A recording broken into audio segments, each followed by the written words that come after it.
Okay, so today we will talk further about classification.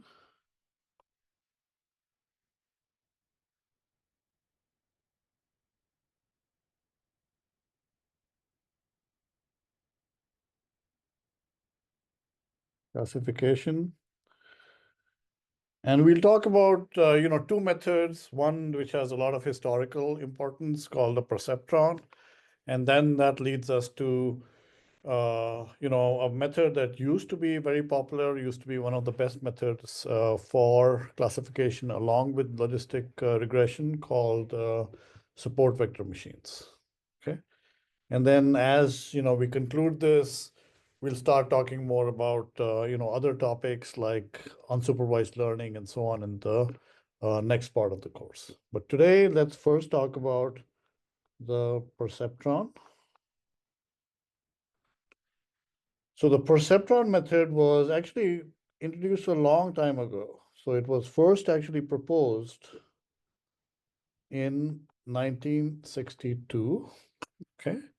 And again, it's for the classification problem. So in the classification problem, let's again consider the two-class classification problem where you have, class 1 over here. Let's say this is C1, and you have these points that belong to class 2. So this belongs to class 2, right? And the goal is to find, again, an automatic rule that separates class 1 from class 2, right? So like we saw, we can have like a separating, a separating surface or a separating hyperplane, a linear surface that separates class 1 from class 2. And we saw that the equation of a general hyperplane is W transpose X plus W naught. So the parameters are W and W naught, right? And this hyperplane, all the points that belong to this hyperplane are such that W transpose X plus W naught equal to 0. And the perceptron is about trying to figure out these parameters, W and W naught, a different way than what's been presented before, right? So far we've looked at modeling the class, let's say with a Gaussian, and that in certain cases leads to linear surface. Then we also looked at logistic regression. And so generally, let's see, so here is the normal to the hyperplane. So W is the normal to the hyperplane. And if I look at the unit vector in that direction, that is W by the 2 norm of W. Okay. If I have any point X naught that belongs to this hyperplane, right, that must satisfy W transpose X naught plus W naught equals 0, which means that W transpose X naught will be equal to minus W naught. Okay. So what we find is that, if, for example, I have a point over here, X, right? And if I look at this vector, right? So this is X. This vector is going to be X minus X naught.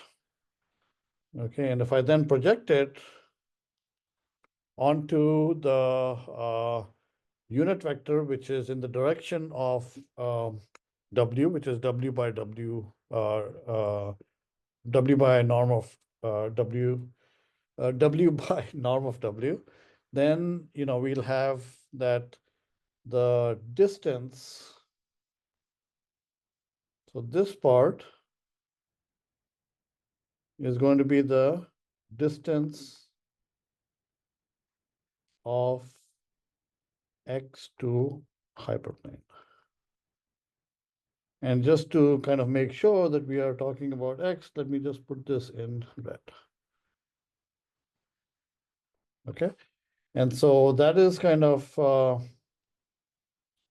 the picture. And what is the actual distance of X to the hyperplane? Okay. That is going to be the projection onto the unit vector in this direction, W divided by norm of W, times this vector, right, which is x minus x naught. So I have, okay. But one thing to remember is that this actually could have a sign, right? So for example, if I have a vector on the other side of the hyperplane, the sign will actually be different, right? So this is the signed the distance. So it could be plus or it could be minus. So it's not just purely a distance, it has a direction also. Okay. So this, if I expand it out, will be W transpose X minus W naught divided by norm of W. And remember, in this case, it is clear that this is the 2 norm of W. Okay. And now what did we see? Sorry, I think I went one. Actually, I made a mistake. Okay, so this is W transpose X minus W transpose X naught. And what do we see from here? X naught is on this line or in this hyperplane, and W transpose X naught is equal to minus W naught. Okay, so minus W naught is equal to W transpose X naught. So this actually becomes W transpose X plus W naught divided by the 2 norm of W. Okay, so let's make some observations. If I have a point in class 1, okay, and W is in this direction, right? Then W transpose X, I, so this surface is W transpose X plus W naught equal to 0. All the points that satisfy this. These points are going to be such that this value will actually be greater than 0, which means that the signed distance will be positive. And then for all points that belong to class C2, then they will have a negative signed distance. Okay. So I have class 1, C1. So let me just write this down. So for class C1, W transpose Xi, so Xi is part of the training set. Okay, so for class C1, maybe I should write explicitly for class C1 and Xi belong to C1. Okay, I have W transpose Xi plus W naught is greater than 0. And that is true. Again, I guess I'm assuming that this is on the correct side of the hyperplane, right? So if this is the current decision surface, okay, so now don't think of it as, let's say, the final decision boundary, but we are going to actually run an algorithm, which is what the perceptron does, where it has a current candidate for the separating hyperplane, right? And it'll kind of evolve this hyperplane gradually. So this is true for all points Xi in C1 that are correctly classified.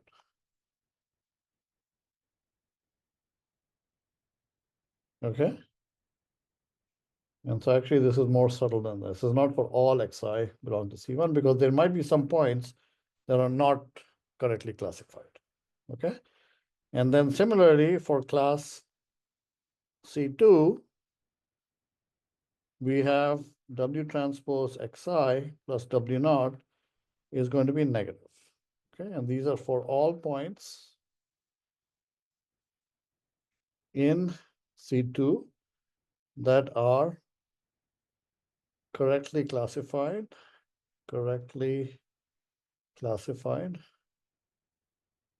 okay, by this particular hyperplane, right? Which is W transpose X plus W naught equal to 0, okay?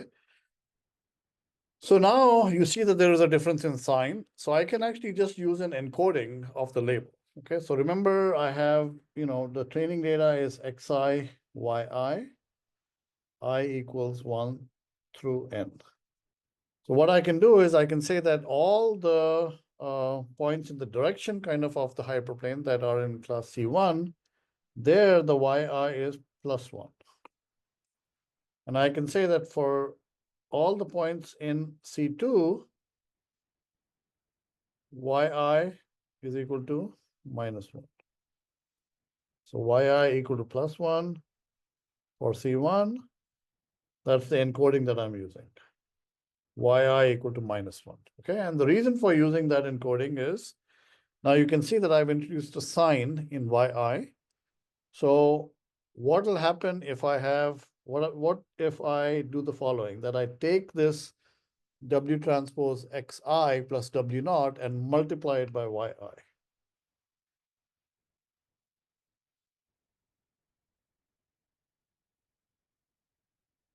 What can you say about this? Always Xi yi pair. Sorry, go ahead. It's always positive or zero. For Sorry, it's always positive for what? or zero if when it's on the hyperplane. Yes. So remember that this is in some Label. sense the prediction,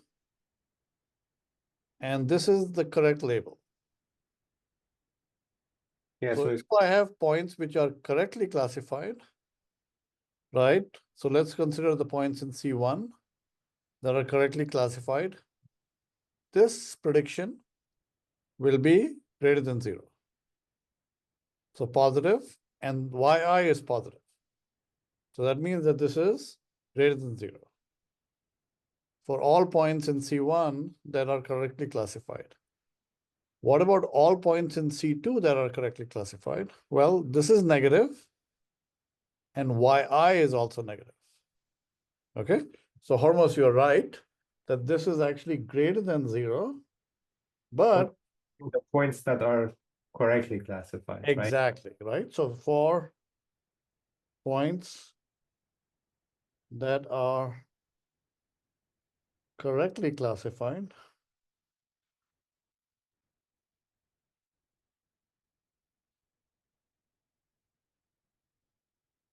this is, and these are xi in C1 or C2.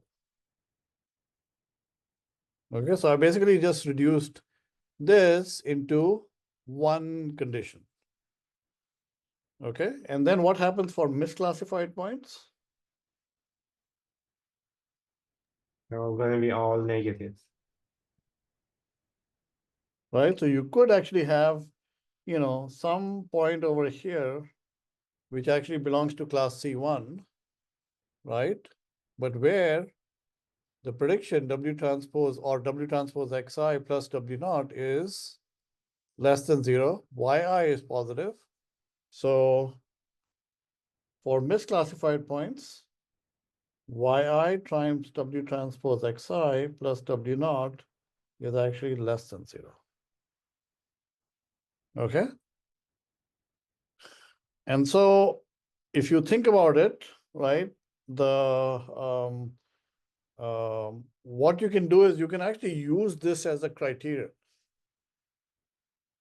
If everything is perfectly classified, then there will be no such point. Okay, so what you can do is you can have like a criterion which is, you know, I can write it as d as a function of W and W naught, okay, which is summation of yi W transpose Xi plus W naught. And this is I belongs to, let me just say M. Okay, and M indexes the misclassified points.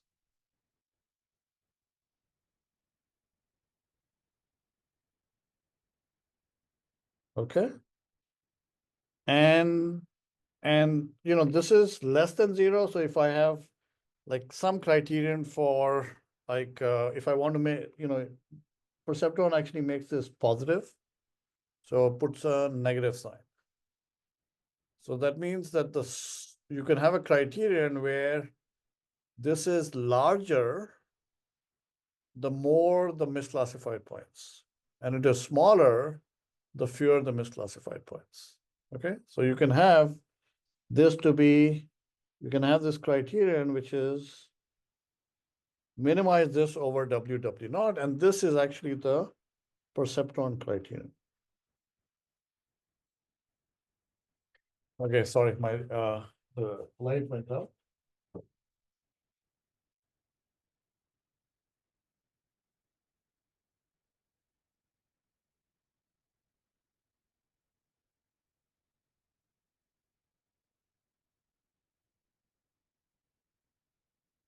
Okay, so this is the perceptron criterion. Okay, so this we can think as the objective function. And we may want, perceptron tries to minimize it. Any questions so far? Right, it seems reasonable, right? So for example, if there are no misclassified points, right, then this will be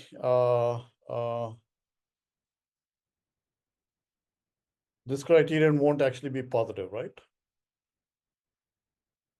I belong to M will be the empty set, and this is actually equal to 0. And that's as small as you can get. So, one way that you saw, for example, in last time's lecture, we've seen this before also, whenever you have an objective function, you want to look at the gradient. So let me take the gradient of d W naught, which kind of functions as a loss function over here for the perceptron. So what is the gradient with respect to W? Well, let's see over here, right? It's basically this term, minus summation of I belong to M, yi times xi. Minus summation of yi xi, I belongs to M. Okay. And then the gradient with respect to W naught is minus yi. What can you say about minus yi?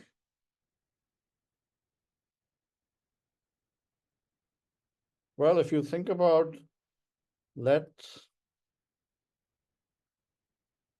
Ni be the number of misclassified points in CI. So N1 is the number of misclassified points in class 1. N2 is the number of misclassified points in class 2. Then you can see that this quantity is just equal to minus N1 minus N2. Okay, remember that yi is plus 1 for class 1. That's why you get N1. And then it is minus 1 for class C2. Okay. And similarly, I can decompose this. This is just for you to kind of understand it a little bit better, that this, I can break it up into the contribution from class 1 versus class 2, right? So it's summation of I. So the misclassified points can either belong to class 1. So this is xi. The misclassified points can all belong to class 2. And this is minus xi.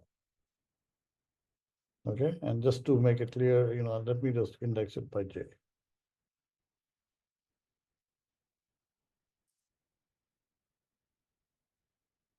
Okay, so we now have the objective, the loss function for perceptron.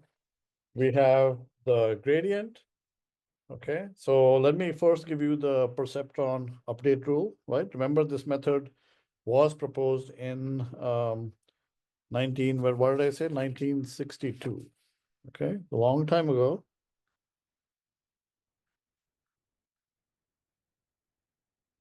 happy to say that this is actually, obviously a lot of the material that I teach is that we look at, has various history. Happy to report that this actually was before I was also born. Okay, so W naught. So here's how the perceptron evolves. So remember, we want to go in the direction, the negative direction of the gradient, right? So we are going to do kind of gradient descent, right? And we can do, so the negative of the gradient is over here, okay? So I have, if I have a step size eta, then I have minus yi xi minus yi.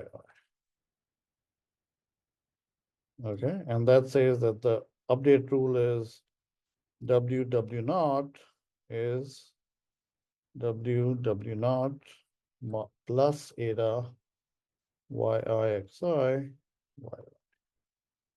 Okay, and remember that this is only done if xi is misclassified.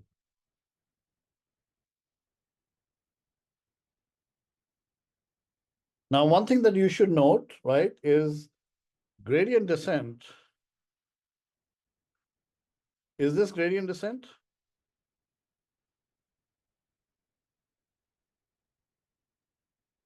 Yes, it seems like. So the gradient is actually a sum over all the data points, right? Right. But there's no sum over here. Okay. So gradient descent would have been the following.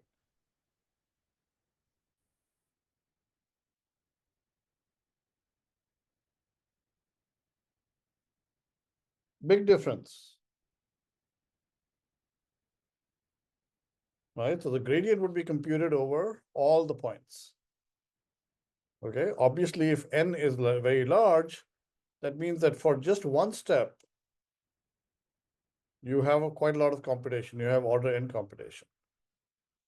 Instead, this is actually only looking at one point. Okay. So this is not gradient descent.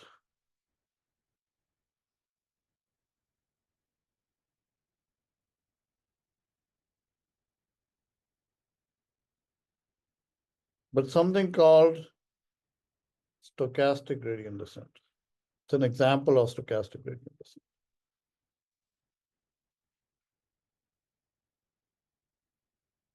Okay, so what you do over here is you look at one training point xi. Okay, let me actually write it over here. Stochastic gradient descent. Okay, and what you do is you look at a training point xi, and if xi is misclassified,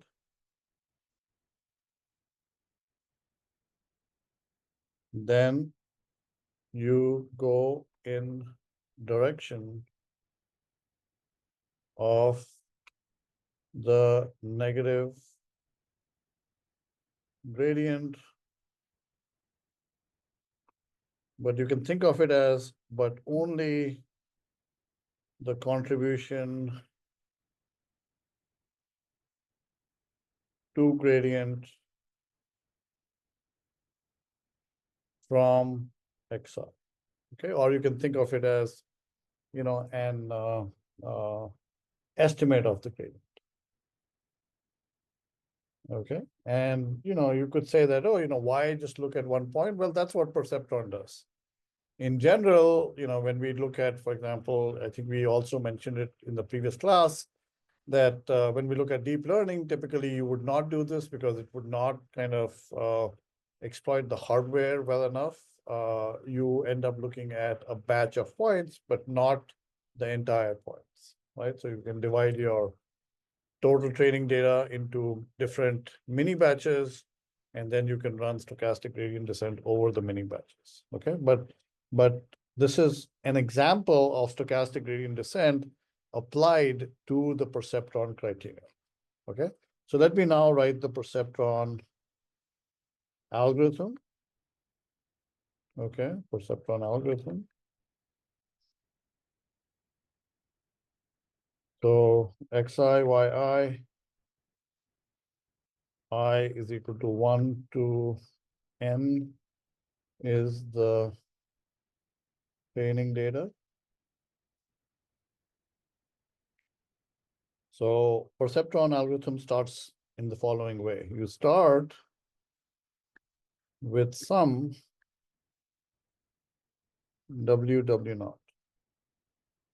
Okay, and then you iterate by doing the following. You make a pass through the entire data set for I equal to 1 through n.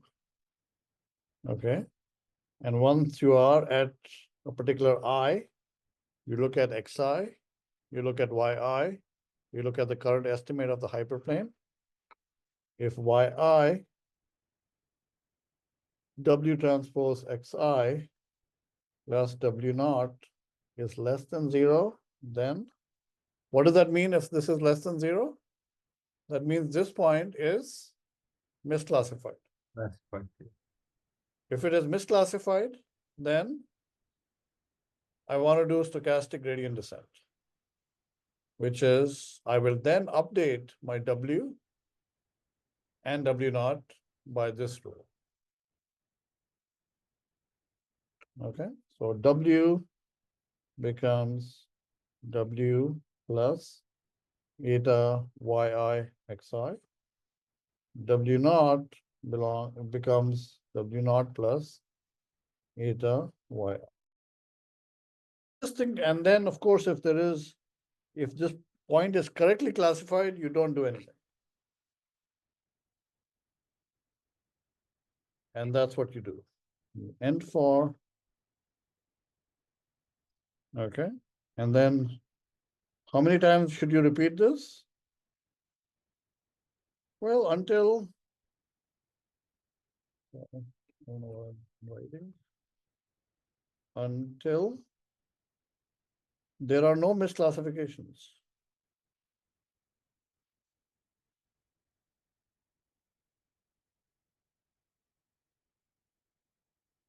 Okay. And remember, misclassifications are like mistakes, right? Within the for loop.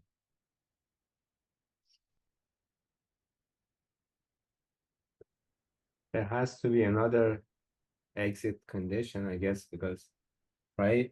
Because it might happen that it never, like if we have a mingled like points that we cannot classify with the hyperplane, right? It's never gonna. Right. You can always have points which are, like the famous example is, the XOR data set, where you have class 1 being the pluses.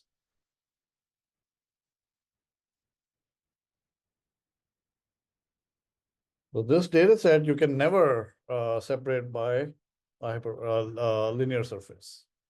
So what Hormuz is pointing out is, well, there's a little bit of a problem with the code that I wrote. Basically, it'll never stop, right? Yeah, That actually is a drawback of the perceptron algorithm. So remember, I said it's an important milestone. It's a landmark algorithm, but it's nowhere close to the best algorithm. So I would not use the perceptron. But historically, it's very important. Plus, just look at the updates, right? They're so simple. Suppose you are class 1, right? And you have a change. Then what you're saying is W becomes W plus eta times Xi. If it is class 2, you subtract. You do minus Xi. And W naught is basically, you basically just do plus eta or minus eta, depending on whether it is class 1 or class 2. So it's also like an easily well, I mean, you can understand each individual step level. Okay. So here's the following thing that you can say about the perceptron algorithm, right? So it's not all bad, right? So the perceptron, I'm not going to prove it in class, okay? But it is true that the perceptron algorithm is guaranteed to find a separating hyperplane if the data is linearly separable.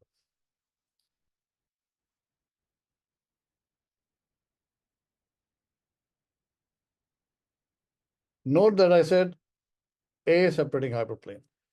Just very soon, we are going to talk about support vector machines, which will try to find the best hyperplane, giving a particular definition of best. Okay. But, by looking at the algorithm, you might say, you can't even say what it actually does, right? Even if the data is linearly separable, but you can show that the perceptron algorithm is actually guaranteed to find a separating hyperplane if the data is linearly separable. Okay. But as we've kind of already discussed a little bit, there are several drawbacks of perceptron.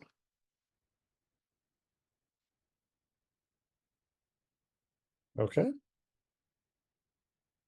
And then one drawback is that, you do this sequentially, right? For I equal to 1 to n. What if you just change the ordering of the points? Let's go back, think back to linear regression, right? If you change the order of the points, do the W coefficients, are they invariant to it? If you think about it, they are. W will not change because in that case, we can find the globally optimal solution. Let's suppose if we solve the normal equations. Similarly with kind of logistic regression, right? But over here, right, even if the data is linearly separable, the hyperplane that is output can actually depend on the order in which the data is presented to the algorithm. Okay, so if the data is linearly separable, okay, then the hyperplane that is output by the perceptron depends on the order in which points, and by points I mean the data, is presented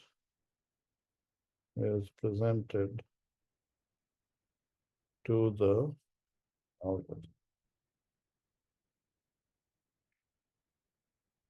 Okay. Second is, it's not necessarily the most efficient algorithm. The number of iterations can be quite large. Okay. And then the point that was already made is that if the classes are not linearly separable,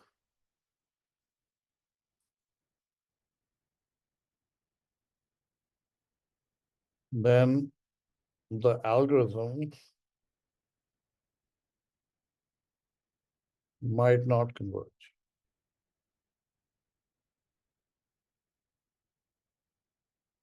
And what has been found is that what can actually happen is that actually there can be cycles that can develop. and they are actually not easy to detect.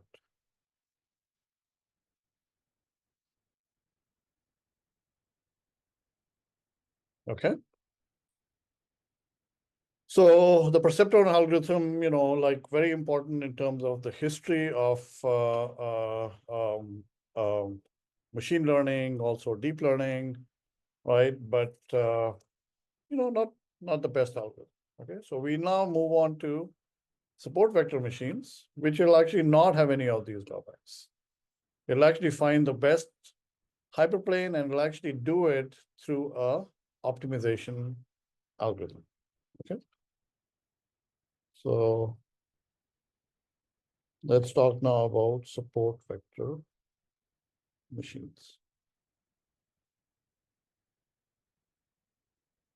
Any questions so far on the perceptron?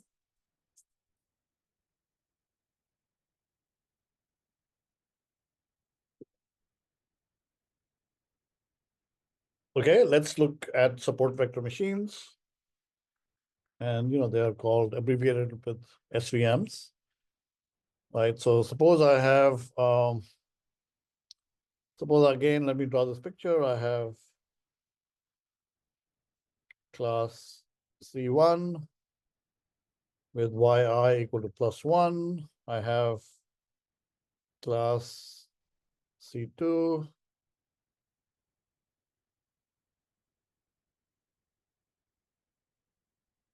yi equal to -1. Okay, now if I think about, I've drawn it such that they are linearly separable, right? So I can have a linear separator, which is, like this, or I can have a linear separator, which is like this. So which one intuitively seems better to you? My drawing is not perfect, but the blue line or the red line? Yeah, the blue line. The blue line seems better, right? Because you can say, oh, look, if I have a point which is, very close to C1, right? And it's over here, it's actually going to be misclassified by the red line, but not by the blue line, right? Because you kind of say, okay, the blue line is somewhere in the middle. It's not like close to one of the classes. Okay, and that's what the support vector machine will do, that we'll call this kind of like the margin. Okay, and we'll see that we can have a formulation that maximizes the margin. Okay. And I guess that the red line is kind of the the the line that like a perceptron can create, because as soon as it Yeah, perceptron actually can, I'm guessing that I haven't really experimented that much with it, but I'm guessing the perceptron can find, in some sense, arbitrarily bad hyperplanes, which might be very close to one of the points. because as soon as it doesn't see any misclassified points, it's just gonna converge, right? Exactly. So for example, if you take the perceptron and you happen to start with this red hyperplane, will it change it? No, It because won't change it, right? So there's an example where, very simple, contrived case, but the perceptron will not give a good answer. Okay. So let's see how to overcome this. Okay. Okay. So remember that the signed distance of x to hyperplane is the following. Remember, we did this before. Where is it? Signed distance to the hyperplane. W transpose x plus W naught divided by norm of W.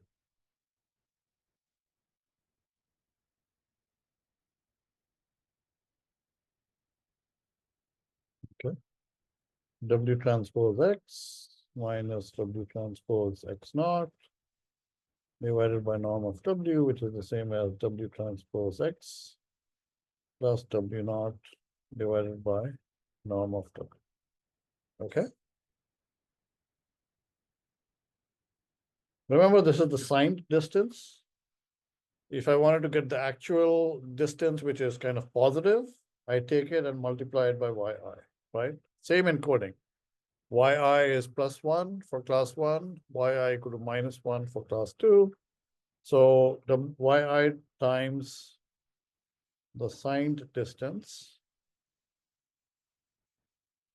okay, is the distance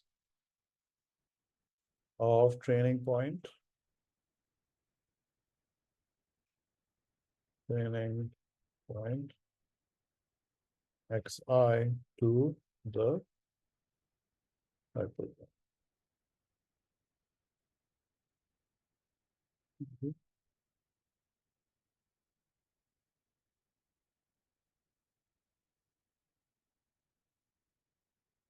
And remember, this numerator was just the criterion that we had for perceptron. Okay.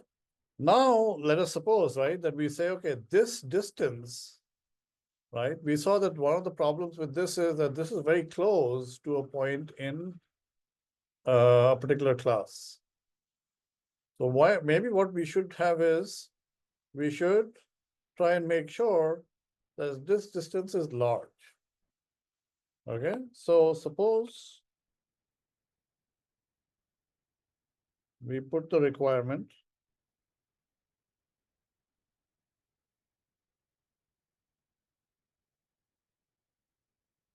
that each of these distance, okay, not the accumulation, but each individual distance, each of these distances is greater than C.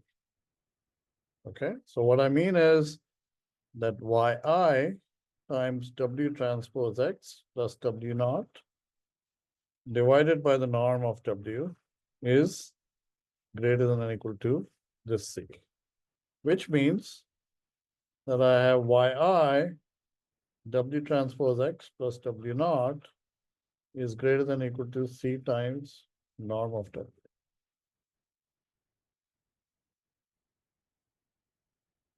Okay. And what linear support vector machines do, okay, and the reason why,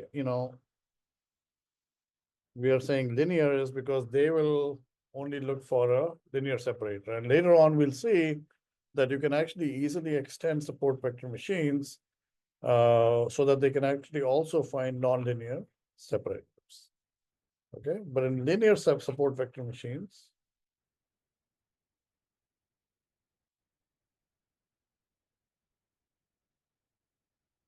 we'll try and find the biggest C that we possibly can.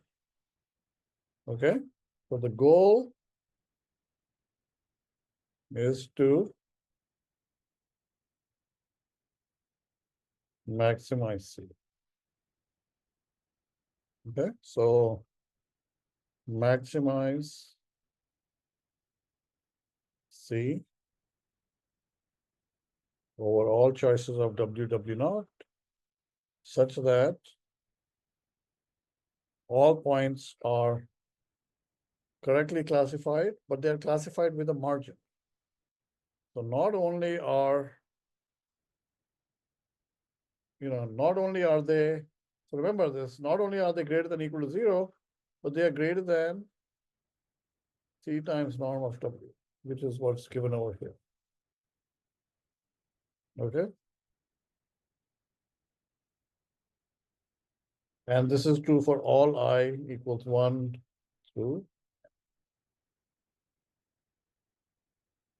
Okay, so this is actually one of the main ideas behind support vector machines, that you want to not just get any linear surface, but you want to get a linear hyperplane that maximizes, in some sense, the distance to each of the points, and that's called the margin. We'll come to the case, for example, where there may be outliers in the data set and so on, but you can change the definition of what we are doing to that particular case. So this can actually be extended two points that are not linearly separable, but let's not get too far ahead of ourselves. Okay. So now you can see that this is starting to, this is what's called a constrained optimization problem, right? So you have some criterion, and then you have an individual constraint, and I want each of these constraints to be satisfied. But before we kind of discuss this, let's make one observation. Okay. Note that we can arbitrarily scale. Okay. Note that we can kind of arbitrarily scale W and W naught, right? It actually will not change anything, right? So if I have a hyperplane W1 plus W1 X1 plus W2 X2 equal to plus 5 equal to 0, I can equivalently say that, 2 times W1 plus 2 times W2 times X2 is 10. That could be the hyperplane, right? So we need kind of some normalization. So what we can do is we can fix C, we can fix W such that C times norm of W equal to 1. Okay, and we do this to eliminate this degree of freedom, since we can arbitrarily scale W and W naught. If I do this, then this becomes maximize 1 divided by norm of W.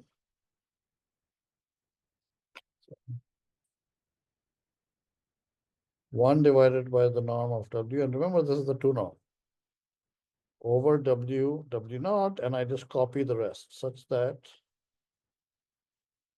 Yi times W transpose of Xi plus W naught is greater than or equal to 1. Right? Because I'm saying that C times norm of W equal to 1.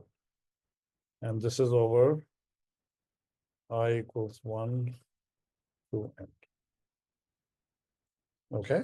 And then, it's a little awkward to have this in the denominator. I can change this maximization to minimization by, changing this from 1 divided by norm of W to norm of W. And in fact, I can actually take the square because the square is a monotonic function. Okay. So I can actually write this as minimize W, W naught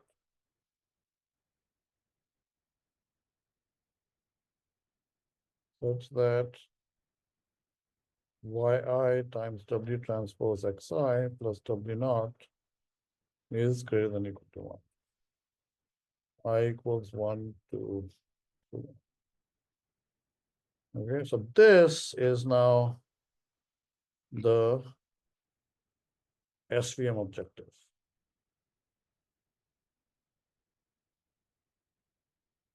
And note that this is a constrained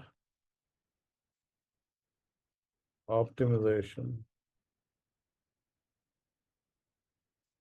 problem. Okay. And it turns out that this is a special constrained optimization problem with a quadratic objective and linear inequality constraints. Okay. So there are then hundreds of papers in the literature about how to solve this efficiently, how to scale this to large data sets. Okay. And so what I'm actually going to do is basically try to give you some indication about how to actually solve this problem, because it actually leads to some insights into the kind of solutions that are found. Okay, so any questions so far on the formulation itself?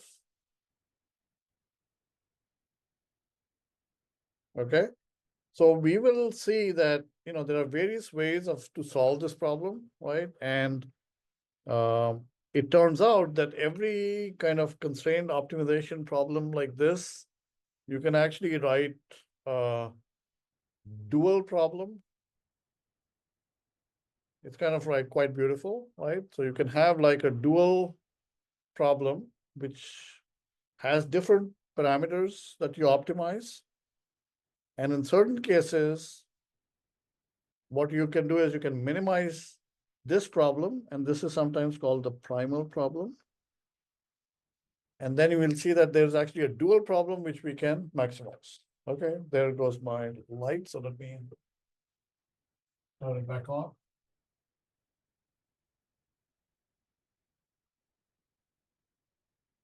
Sorry, I'm in a different room today. But I told you that my back was injured, right? So I think this is good because I should move a little bit, doing much better.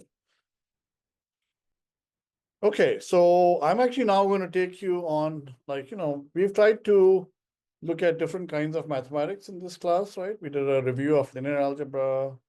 We did like a very brief probability review. And now I'm actually going to talk a little bit about constrained optimization problems, right? And so I'll give you a little detour for maybe kind of half a lecture to how to think about certain kinds of constrained optimization problems. And then we'll see that by looking at that and by applying it to the SVM problem, we'll actually be able to make different inferences about the SVM problem, right? So it'll turn out that the hyperplane actually is a linear combination of what are called support vectors. That's why the name comes from, right? So in general, you have these points like this in class 1. You have points in class 2. So there are points which are, so you can have like a separating hyperplane, okay? And then you can think about a margin, which is the first place that it actually touches parallel to the hyperplane, but the first place where it touches a point in the other class. And we'll show that the actual W that we get, okay, only depends upon those vectors that are touched over here, that training data. That's actually one of the reasons why it's called a support vector machine, because the hyperplanes are kind of supported by these points. And it turns out that that's why kind of it becomes, also this method works very well in practice, is very robust, and, was in some sense one of the best performing methods.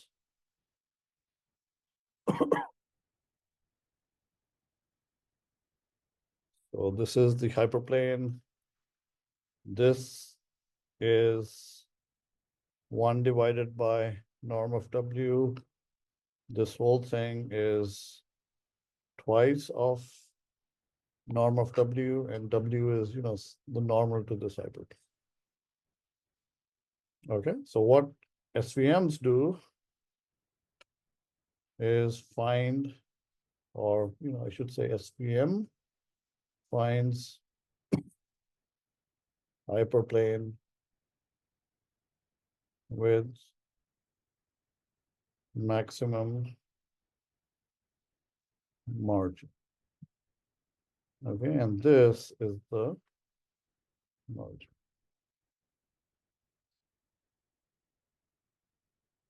Okay, so I have about 15 minutes left today. So let me start on this slight detour. I'll still continue it next time we talk, and then we'll, make it particular to the SVM problem. Okay, so let's take a little break in terms of, sorry, not break as in I'm going to stop lecturing, but let's take a detour.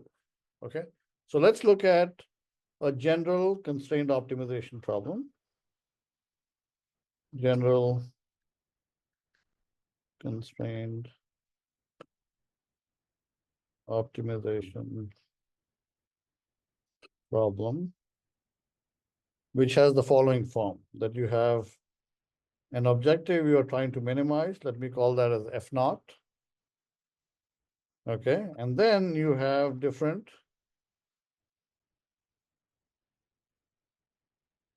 inequality constraints. Actually, I'll use less than equal to throughout. So let me write that. And suppose I have M inequality constraints, and then we have, let's also assume, we'll make it a little bit more general, that we also have equality constraints. Okay, and I take this is the entire optimization problem. Okay, and let me call this problem as 1. I'll just refer to it later, and this is known as the primal problem. And from this, we'll be able to derive something called the dual problem. Okay, so here, so remember, let me just put some notation that X is an n-dimensional vector. Okay, and that means, so X belongs to Rn. So Fi, remember Fi is a function that then maps Rn to R. And similarly, Hi maps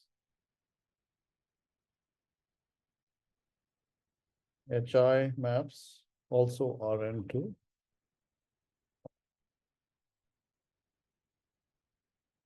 So then it turns out that when you look at this optimization problem, I can form what's called the Lagrangian.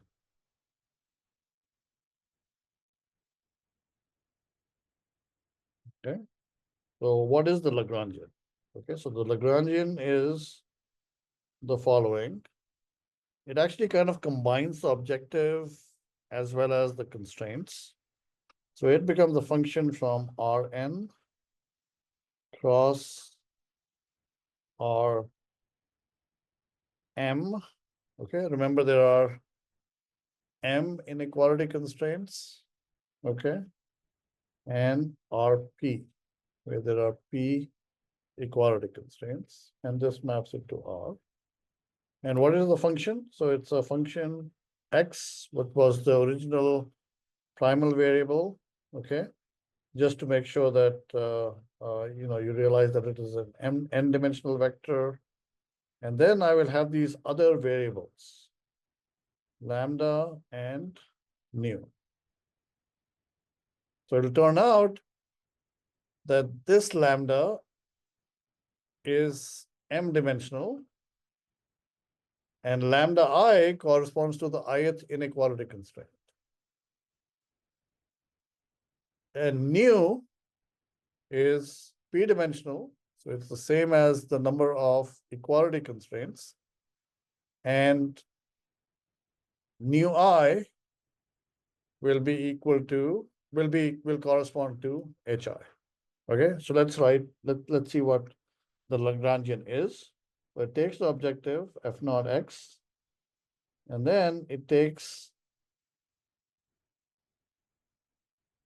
this combination specified by lambda I of fi x plus summation of I equals 1 through p nu I hi x. Okay, so that's quite a lot if you haven't, especially if you haven't seen this before. Okay, so let's just kind of talk a little bit about notation, right? So lambda I is called the Lagrange multiplier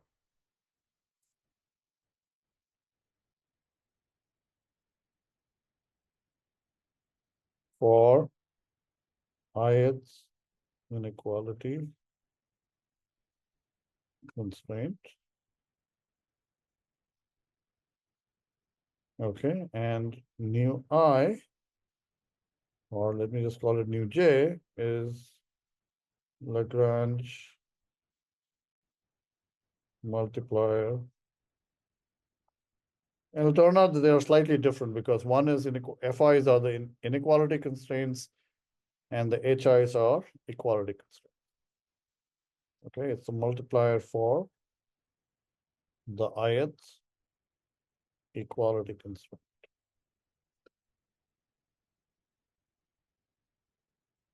Okay. And these variables, lambda and nu, are also called dual variables. Okay. And what will turn out is that, corresponding to the primal problem, there'll be a corresponding dual problem. And instead of maximizing the primal problem over X, we can actually, sorry, did I say maximize? Instead of minimizing the primal problem over X, you can actually maximize the dual problem over lambda and mu. And that's actually, one of the ways to solve the SVM problem, very popular way, which is kind of gives you the most efficient ways of solving it. Okay. So corresponding to the Lagrangian, we have what's called the Lagrange dual function.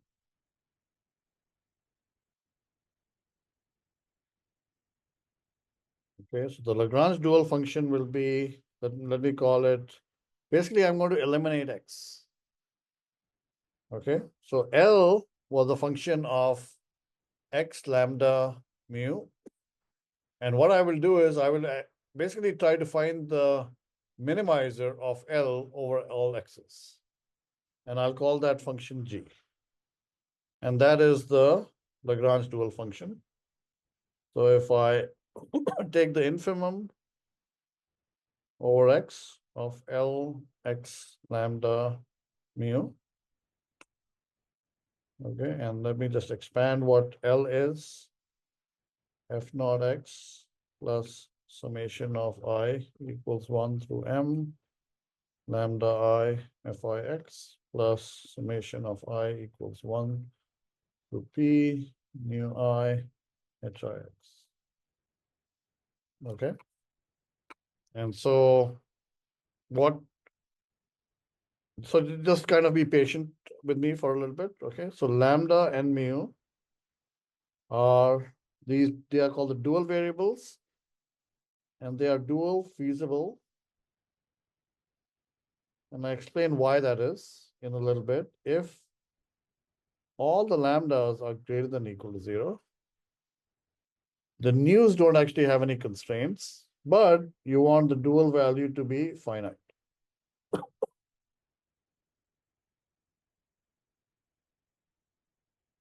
Okay, so here's the fact.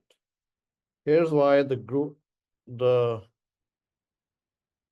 dual function is so important.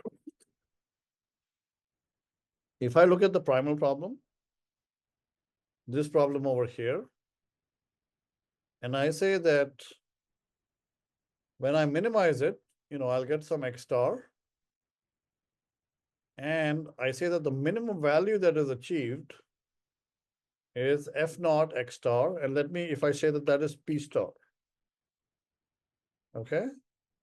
What turns out is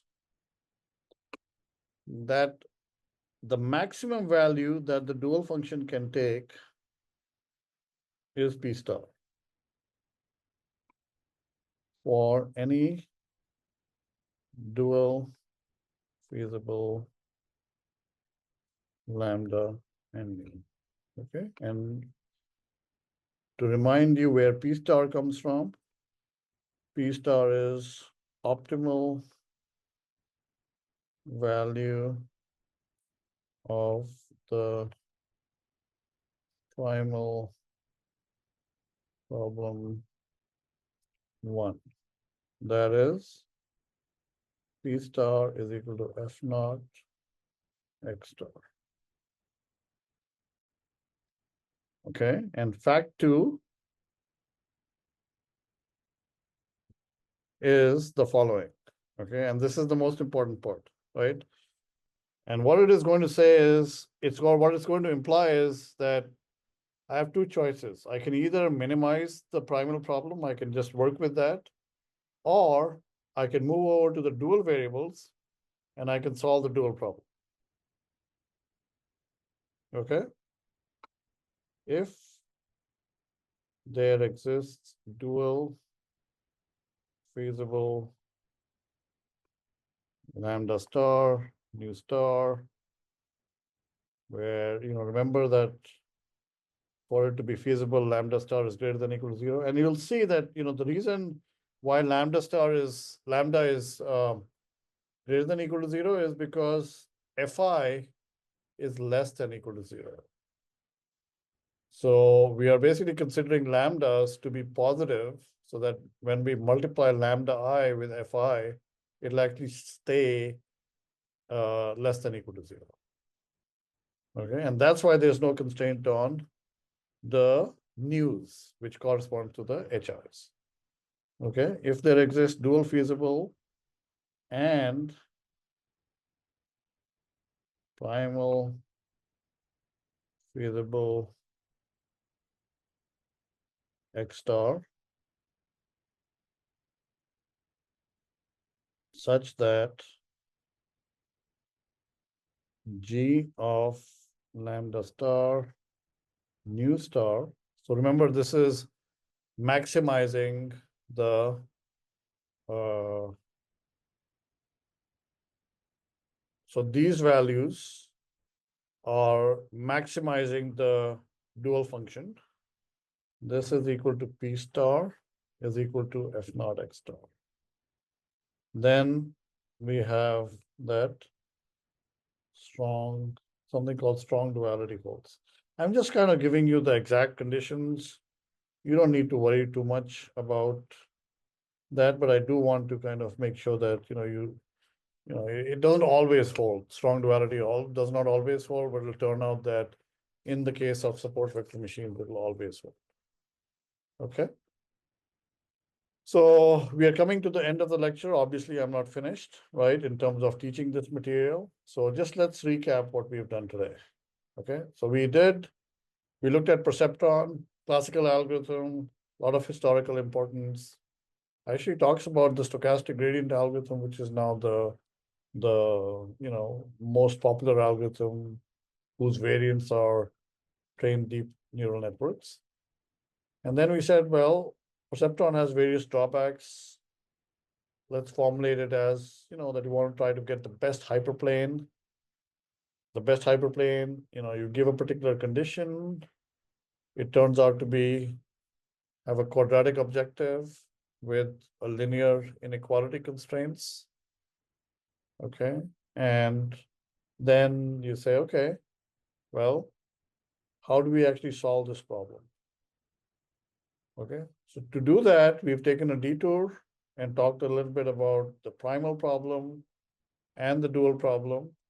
And what we will see next time is that, I'll talk a little bit, still continue what I was talking about, right? The dual problem in generality, and then we will apply it to the particular case of support vector machines, and we will get like practical algorithms, which, in the early days of the internet were actually used to solve very, very large problems.